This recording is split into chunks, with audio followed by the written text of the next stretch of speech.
For joining us on the I Love CVille Show, a program and content that I had anticipated would be completely different than what it's going to be today. Today's program is now going to be centered on a man, a known gang member with a rap sheet that is extremely long, who just last year, 9 months ago, 8 months ago, last year was on a playground in the city of Charlottesville with an AR-15 and other guns, live streaming the fact that he was around kids in a playground with guns and an AR-15. Now he wrecks a Chevy Impala this morning. A Virginia State police trooper around 8:15 this morning try to pull over a Chevy Impala on Fontaine Avenue. State trooper sees an expired inspection sticker. Next thing you know, the driver of the Chevy Impala takes the state trooper on a high-speed chase. The high-speed chase heads to Ivy Road, the exit on Ivy Road. The gentleman, the man, the known gang member driving the Chevy Impala decides to get out of the Chevy Impala while the car is still driving. The car ends up colliding into a state trooper's vehicle, wrecks at least one other vehicle, and this dude starts sprinting away from his Chevy Impala that's still in drive. His name is Nyeem. Is it Nyeem? Is that how I say it? Nyeem Hill. He's a 6'1" guy, 170 pounds, wearing a gray hoodie. UVA does a good job of alerting the community that Nyeem Hill is on the lam. We have a known gang member with a lengthy criminal history, a guy who's got a rap sheet that is longer than a CVS receipt, running through UVA and now the Lewis Mountain neighborhood, terrorizing our community. This happens a week after the Crozet killer takes 2 lives outside of a Harris Teeter in a shopping center in Sleepy Safe, Crozet, Virginia. What in the HE double hockey sticks is going on? I have very straightforward questions.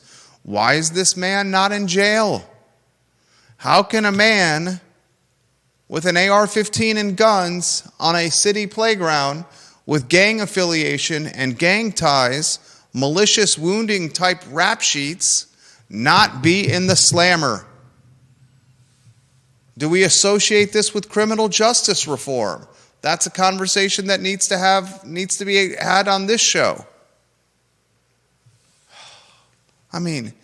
Is it not enough already? We're live on LinkedIn. Thank you, Judah. I want to get these photos and videos on screen in a matter of moments. I'm following the UVA Police Twitter account, and props to UVA Police who have now put a tweet out that they've expanded their search to central grounds and encouraging everyone to shelter in place.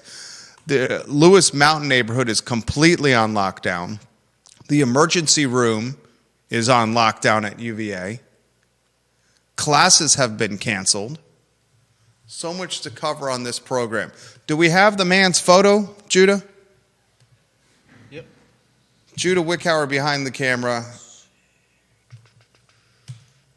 running AV here on the Tuesday edition of the I Love CVille Show. I'd like to put his photo on screen, please. Well, give me a thumbs up when he's on screen. I'd like to put the map of the Lewis Mountain neighborhood where they've put a perimeter in place. Literally, Lewis Mountain is on lockdown as this man is running for his life. Now facing years, if not decades, behind bars. A man that is at this level of unpredictableness. His picture's on screen. Look at him. Remember his face. Why is this guy not in jail? And what is he going to do? The other photo, please. The other photo where you can actually see his face, please. Not the gray hoodied sweater that you can't see anything about him. That is a photo courtesy of UVA. Give me a thumbs up when his face is on screen. What is a man going to do that is literally his pictures on screen? Look at the screen now. That is running for his life. What risk is he willing to take right now? There he is. This is from when he was arrested with that gun and that AR-15, that pistol and that AR-15 at a playground in the city of Charlottesville, West Haven. This dude's rap sheet is lengthy.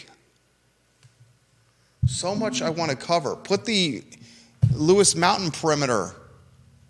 The UVA police says this neighborhood should shelter in place. Tell me when the map is on screen, if you could, please.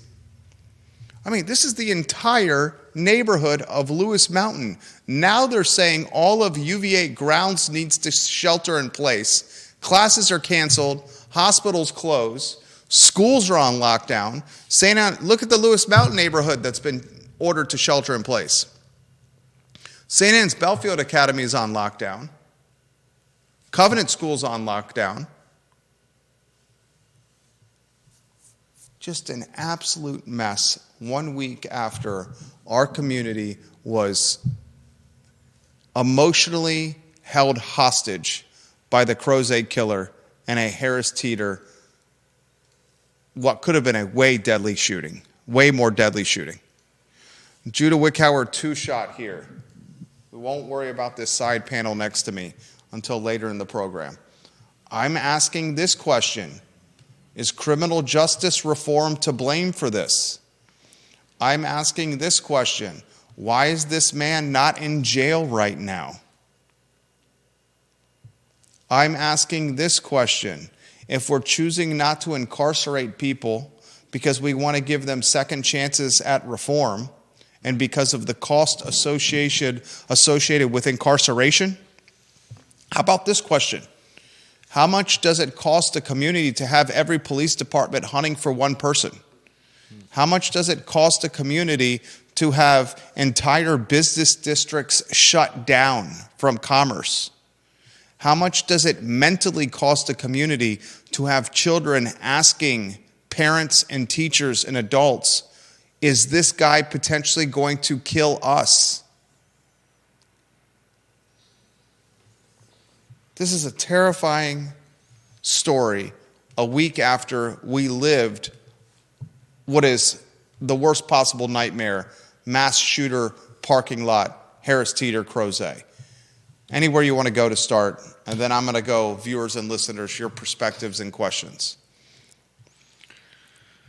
Well, as you brought up about why is this guy not in jail, it really is baffling. I mean, he was given a reduced sentence, first of all. So last July, he was sentenced to 14 months rather than 5 years. And this is for having an AR-15 and a pistol on a playground. Yeah. And you can all do the math. It has not been 14 months. So I suppose the presumption is that he got out on good behavior. It's 8 months. This is a convicted felon, ladies and gentlemen. Yeah. Keep going. Oh, I thought you were taking over. What is he doing out? And why is the first thing, not the first thing he does. We don't know when he got out. But, I mean, this is just, it's disappointing, obviously. You talk about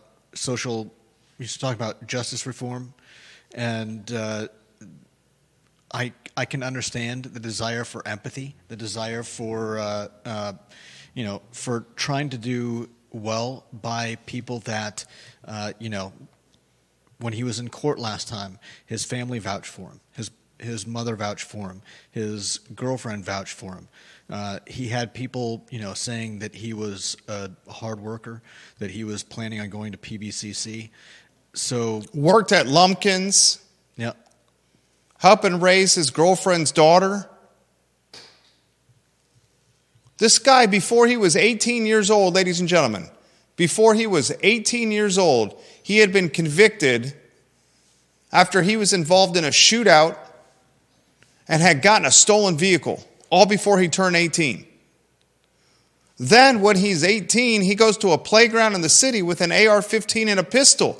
Can you put those things on screen? Just put the PI. Why don't we go picture in picture? The man's photo and the guns next to him in a picture in picture with our two-shot on there. All right. Look. Has the community emotionally healed yet from the Crozet killer and a rampage he wanted to live in front of a grocery store, to actualize? Have we healed yet from that? And I want to say this for the folks that are watching the program. I'm extremely impressed with how the University of Virginia Police is utilizing social media to get the word out on what's going on. Extremely impressed with this. Now the search is expanding. This fellow is a Dove bar in a bathtub, slippery, hard to grab. You ever try to grab a bar of soap while you're in the pool? It ain't easy. In a bathtub? How has this man not been caught? He's been on the lam since 8:15 in the morning. We're now 4.5 hours in. We have Albemarle County Police, UVA Police, City Police, and Virginia State Troopers looking for this guy. This is one slippery fella. No doubt. Is this Dr. Richard Kimball? Did he go to the bathroom and shave his beard? Is he disguised? Well, Dr. Richard Kimball is on the loose in the Lewis Mountain neighborhood right now, next to the sociology department, grabbing a Starbucks on grounds, heading by the bookstore to get a UVA hoodie and a ball cap, and to maybe go streaking down the lawn. AR-15 with the pistol on the West Haven playground last year. 5 year sentence. All the 5 years suspended, but 14 months. And then out 8 months into an already suspended 14-month sentence. You know who the judge was on that, right? Yep. Who was the judge? Someone who's been in our feeds quite a bit lately. I believe Judge Worrell. That's correct. Can we talk about the cost of incarceration and why that is utilized to justify criminal justice reform? And can we compare and contrast the cost of incarceration, which it ain't cheap to give a man or a woman 3 hots and a cot while they're in jail? That's not cheap, 3 hots and a cot. But you want to know what else is not cheap? Having state troopers and Albemarle County Police and City Police and UVA Police and a boatload of overtime spending 4.5 hours, 5 hours hunting for Dr. Richard Kimball in the Lewis Mountain neighborhood and all over grounds of the University of Virginia. You know what else ain't cheap? Having businesses all over Charlottesville and Albemarle County have their doors closed because Dr. Richard Kimball has shaved his beard and he's on the lam somewhere in the city or Albemarle County. You want to know what else ain't cheap? Having a community that is 8 days removed, ladies and gentlemen, from the Crozet killer and what was going to be a massacre if it was not for a hero coming out of the meat department at Harris Teeter, a man that was off duty who had the courage to sprint to gunfire and use his personal weapon to kill a alleged gentle giant with mental health issues who had an arsenal of weapons in his vehicle and wanted to bring a level of bloodshed that Crozet, a sleepy and safe community, had never seen before.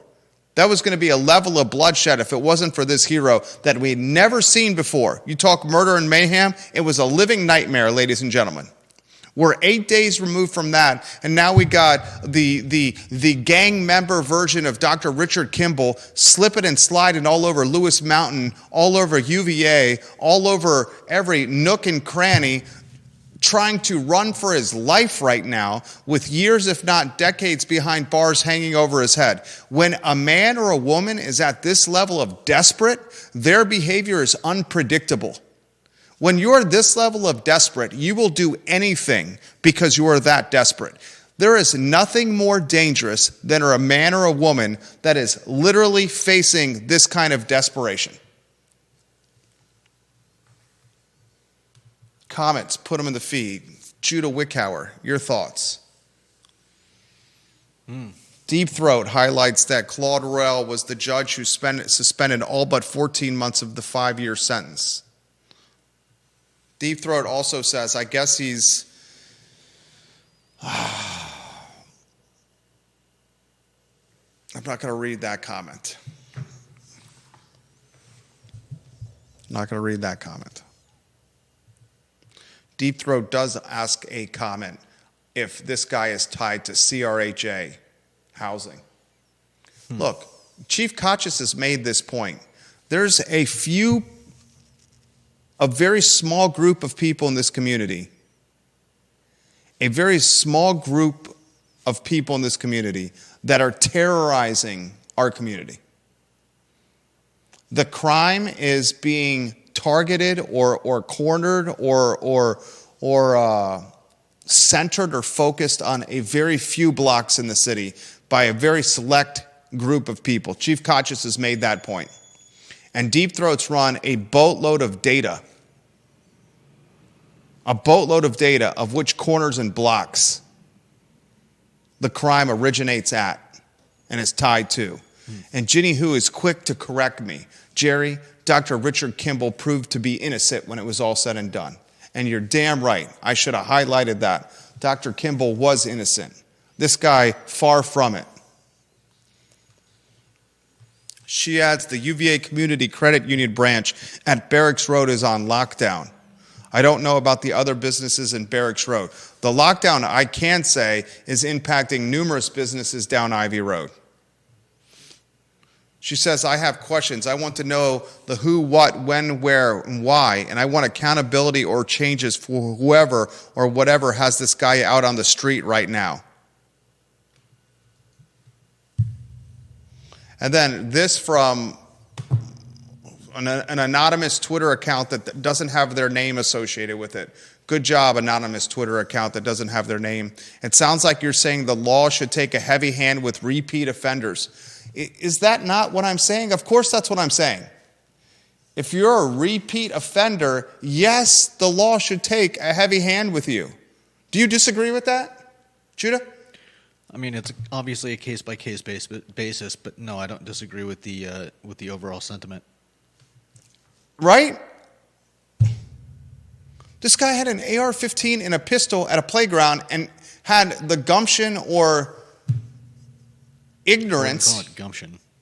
Gumption or ignorance, whatever the word you want. Brazen. He was so brazen, so presumptuous to hop on a social media live stream saying, I got a AR-15. It's on screen. Look at the screen. That guy with that pistol and that AR-15 at a playground live streaming.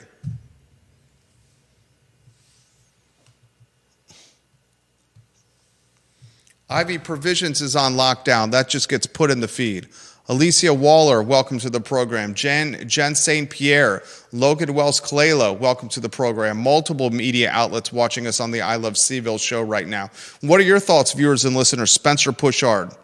Heather Lamont Walker says the local Southside schools have been on shelter in place since 9 a.m. The city schools and the Southside schools have been in shelter in place since 9 a.m. I feel so bad for those classroom teachers. Based on traffic, the parents aren't sheltering in place.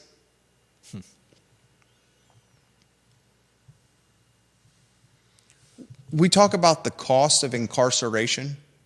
What is the cost of elementary age students, middle school age students, and high school age students having to deal with the emotional strain and the emotional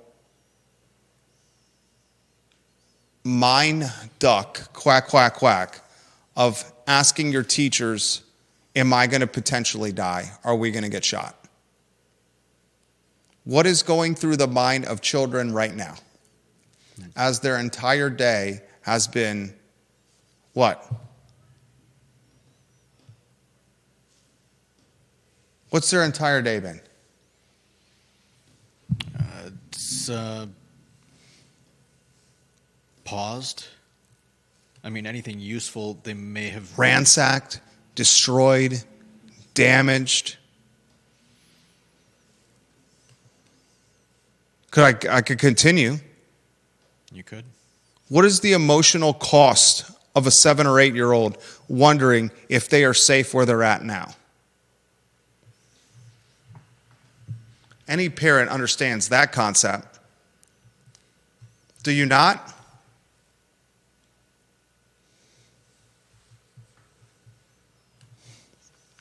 And is it not fair to ask the question, why is this person out? I think it's very fair. This comment comes in from Deep Throat. One guy, that's all it takes. Like you say, such a small number of people cause 95% of the problems. Get them off the streets. It's not about mass incarceration. It's about isolating a very small number of human wrecking balls away from everybody else. And then he says, speaking of stress, my son immediately texted me from his watch and asked, can you figure out what is going on and why we are on lockdown right now?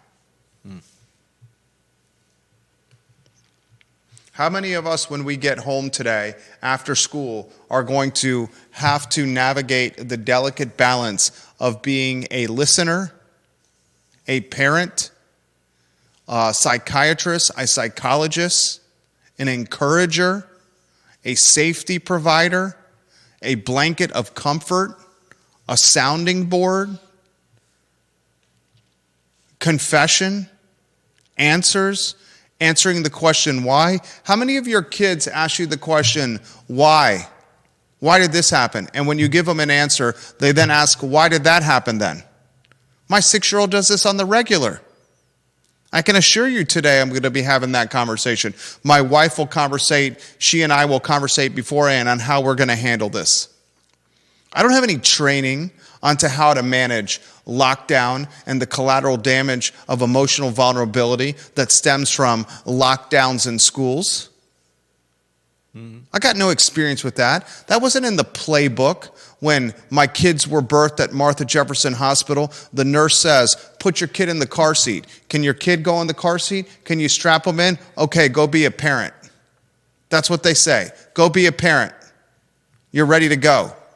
No playbook said, okay, this is what you're going to do on a Tuesday, 8 days after the Crozet killer and 2 people were dead, when my 6-year-old son has already heard about that through the grapevine at the playground. Now you're going to have to, 8 days later, have to answer questions about another lockdown and why we didn't have physical education or art or couldn't leave our homeroom for 5 hours. And you're going to have to navigate this as a parent, you and your better half, and figure out what you're going to say to your 6-year-old whose favorite question is why. Talk about incarceration costs. These are the costs of lack of incarceration. Should you be heavy-handed with a few folks that are terrorizing the community? Hells to the yeah, you should be. Hells to the yeah. Fool me once. Shame on you. Fool me twice. Shame on me. John Blair, in a 31-day period of time, this area has seen a homicide at the Water Street Garage, 2 homicides at Crozet, and now an active manhunt. I'll read that again. You ready? Mm-hmm. A 31-day period of time, this area has seen a homicide at the Water Street Garage, 2 homicides in Crozet, and now an active manhunt that is paralyzing the Lewis Mountain neighborhood and UVA students. Classes were canceled today, Judah. Classes were canceled today. I don't doubt it. They're currently, I don't know if you saw the most recent tweet from the UVA Police Division, but the police have expanded their search to include central grounds. I've been reading that. What do you make of that? That they have no idea where he is? They may be chasing him back and forth. Who knows? How slippery is this fellow? Like, seriously. Do we know the cost of what this is going to run multiple jurisdictions on this hunt?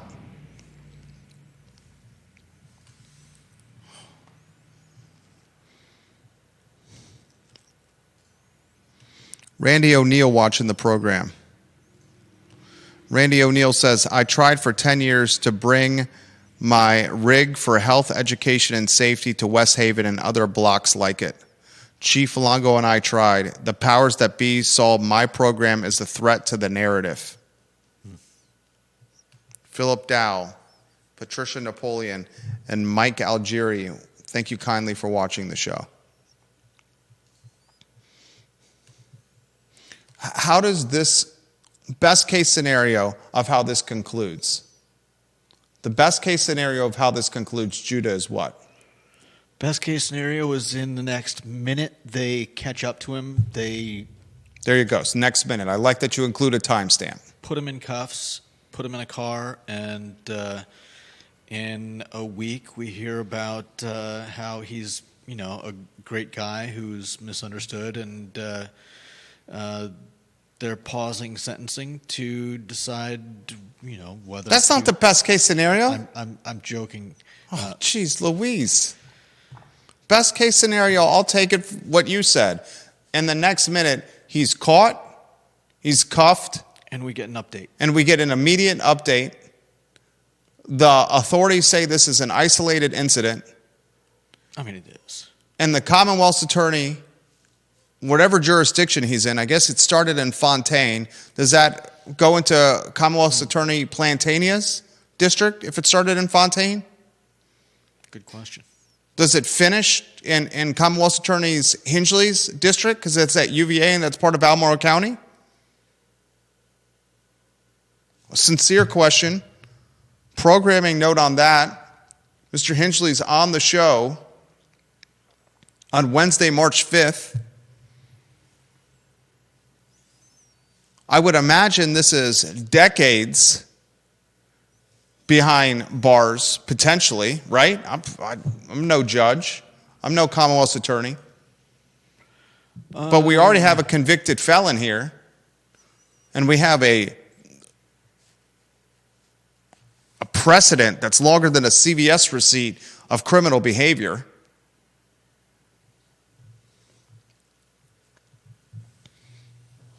Worst case scenario. Worst case scenario, he's got a weapon on him, and I didn't even want to. Don't even want to say it, right? Worst case scenario is there's crossfire. Worst case scenario is what anybody that's watching and listening to this program is imagining in their head. A man so desperate right now that he's willing to do anything to ensure his most valuable commodity, his freedom. Yeah. And is there any comparison and contraction? Comparison and contrasting with the Crozet killer? I would say there's a lot to contrast. Okay. As you put that lower third on screen? Let's see. Which one do you want? Maybe the 2 weeks, I guess the back-to-back, CVille area in danger. Okay. You're going to go with the position of a lot of contrast. Yeah. The previous Justin Barber, the gentle giant of Crozet. I don't believe he had any priors. He had none? By all accounts, he was just I don't think he was even a college student anymore. 28-year-old? 28 years old. Studied psychology at James Madison University. Yeah. Western Admiral High School graduate. Just all around tragic. I think we all hope that he had, instead of what happened, gotten some mental help. In contrast to that, Nyeem does not appear to have, as far as we know, any mental health issues. He does have priors, as you've mentioned. He's a convicted felon, and so far, this has not escalated to gunfire, which is probably at this point one of the largest good things about this. And this is what? The second manhunt of magnitude on grounds at the University of Virginia in a mere few years. The UVA football killer, Chris Jones. How long was he on the lam? Remember, we were talking about it in real time. Yeah. On the I Love CVille Network. Chris Darnell Jones Jr. Didn't they find him hiding in the woods outside of the community? Second manhunt of magnitude around grounds of UVA in a mere few years. Justin Barber from Deep Throat was a mental illness issue, and his family tried to prevent the tragedy. This dude is just a bad guy, and his family tried to excuse his behavior and help put him back on the street. His family went and vouched for him and said he was a good person, highlighted his employment at Lumpkins, his pursuit of higher education at PVCC, and the fact that he was a father to his girlfriend's child. And a great older brother to a 6-year-old. Ginny Who, when they catch him, I hope they tack the original 5 years onto whatever he gets from this and no time off. And she adds, even when your kids aren't in the lockdown schools, many of them have friends who are, so the majority of parents are having really hard conversations today.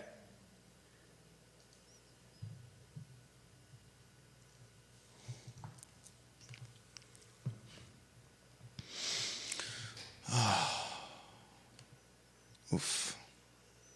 Jody Knowles, welcome to the broadcast, and thank you for watching. It's a fine line, and it is a fine line.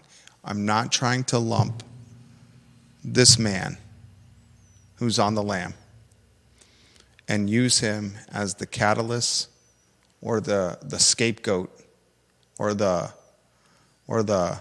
reason why all criminal justice reform is wrong. There are many examples of success stories when it pertains to leniency with sentencing. Many examples. And both the Commonwealth's attorney and Albemarle and Charlottesville embody the mindset of criminal justice reform and the offering of second chances and empathy when it applies. And I respect that about them. They say, this is my platform and what I'm about. And these are the results that justify my stance or my platform.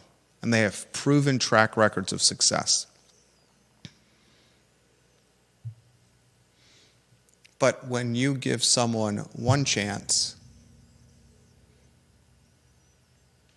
I take that back. When someone burns your hand and you give them a chance because of empathy and because of goodwill, and they burn your hand a second time, and then you give them a chance because of empathy, potential, upside, and goodwill, and they burn your hand a third time.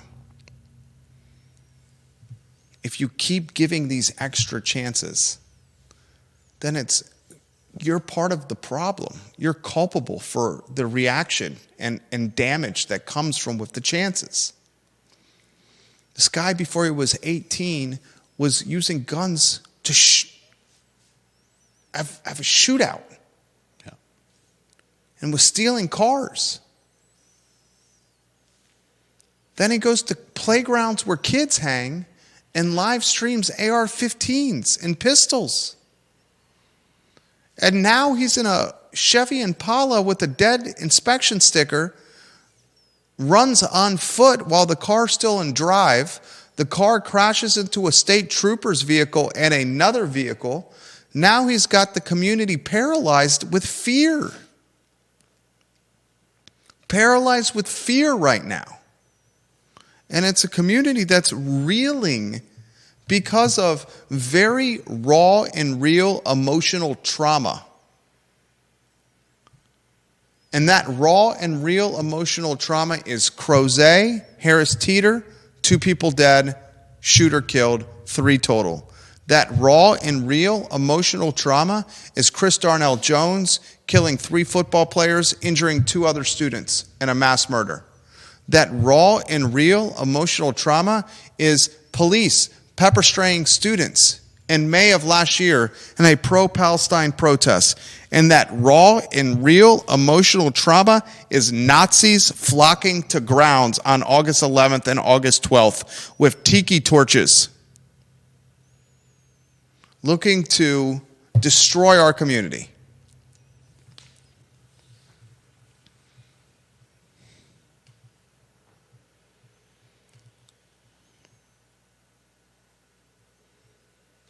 Bill McChesney says, did this have anything to do with Flock, the license plate recognition software on the initial stop?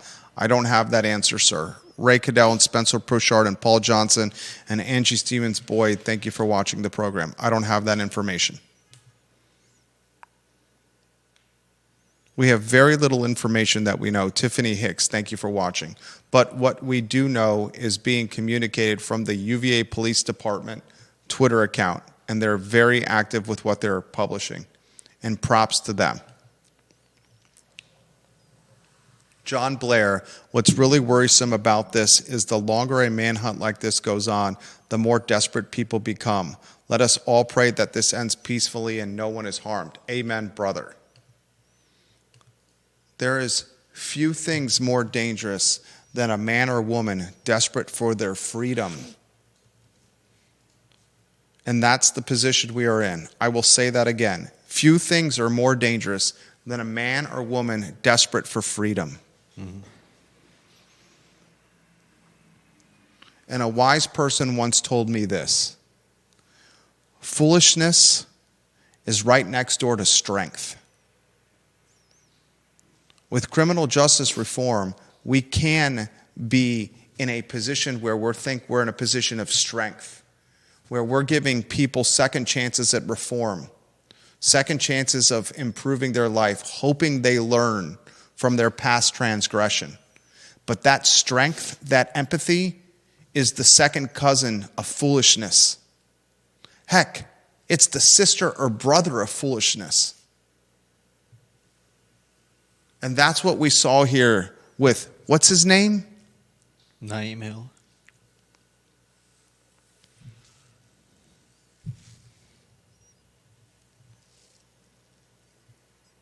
And tonight, viewers and listeners of this fine and fair talk show will have a conversation with their children about what it means to have a manhunt, a man on the run desperate for his freedom, with a lengthy criminal history, willing to do just about anything to stay free. And we'll have the question, why, asked by our kids many times, and then we'll hope when their heads hit the pillows and they're undercover that their brains that are still developing will not be drowning in grief and anxiety and worry and fear. Because no 6-year-old deserves that, no 9-year-old deserves that, no 12-year-old deserves that, no 17-year-old deserves that. Mm-hmm.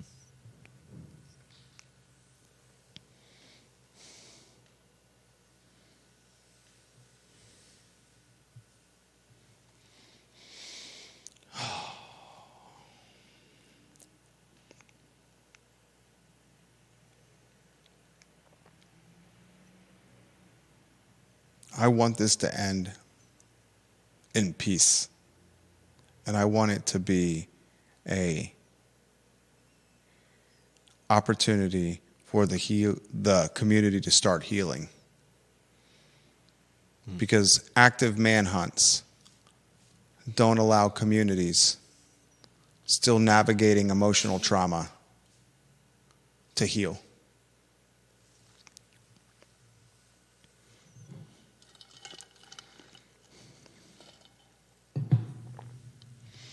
And for those that are in charge, remember this: history is watching.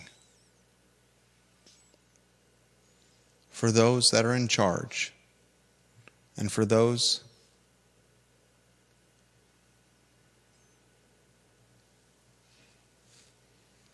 that are dictating the outcome or trying to dictate the outcome of things, remember, history is watching. Chris Meade, man I grew up with, who I have tremendous respect for, posted this. I tuned in late. Apologies if you've already covered this. Hill is currently wanted for 3 indictments issued 2/3/2025. Jody Knowles wants to know if he's still out. Chris, I appreciate that insight. Any other insight that you can provide, Chris Meade, would be valuable to the viewers and listeners that are watching this program. He says, those 3 indictments: gang participation, malicious wounding by mob, from February 3rd, 2025. So he's been out for even longer than we suspected. He's wanted for those indictments which were issued the 3rd of February of 2025, which is 22 days ago. Yeah. This is the bottom barrel of society.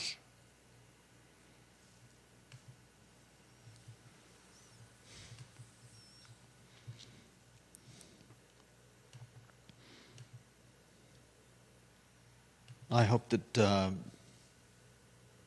he has a friend or a family member who calls him and says, look, they know who you are. You're not getting out. Give yourself up. Don't let this go far worse than it could go. Ginny Who says this: Virginia law is that you cannot be pulled over for an expired inspection sticker unless it is at least 4 months past the expiration. The reason behind that law was to reduce racial profiling.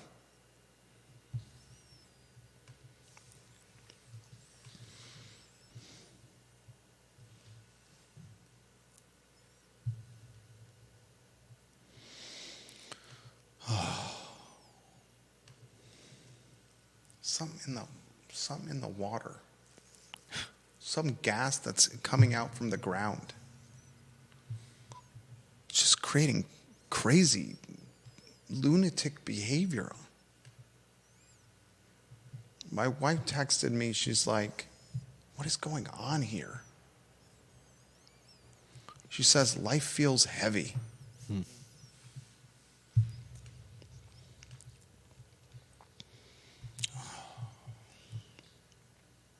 Anything you want to add to this, Judah Wickower?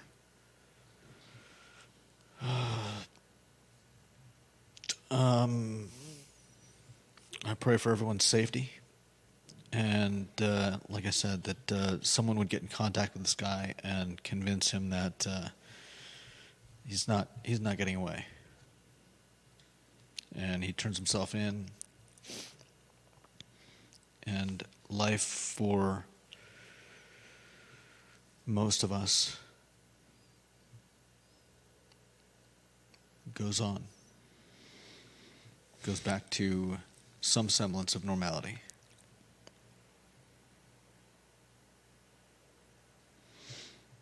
Amen. We'll follow it. I pray for the men and women in blue who are actively hunting a man that has gang and gun ties, that is absolutely desperate to maintain his freedom, so much so that he's willing to jump out of a moving Chevy Impala while it's still in drive and run all over UVA, Albemarle County, in the city of Charlottesville, hiding, ducking, sneaking around corners and walls and buildings and bushes and trees, praying he can find some kind of way out of this. And then you have folks that are making less than,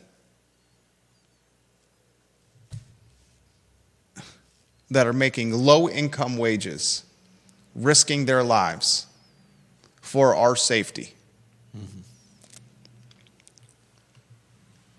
You think about that every time you go to work.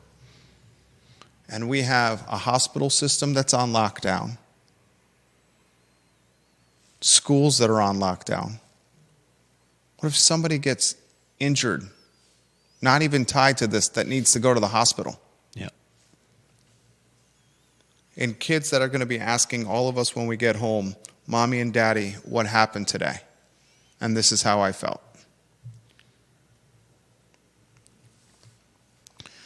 We'll have response and reaction on the Wednesday edition of the I Love CVille Show. Say a prayer if you're a God-fearing person. For Judah Wickower, I'm Jerry Miller.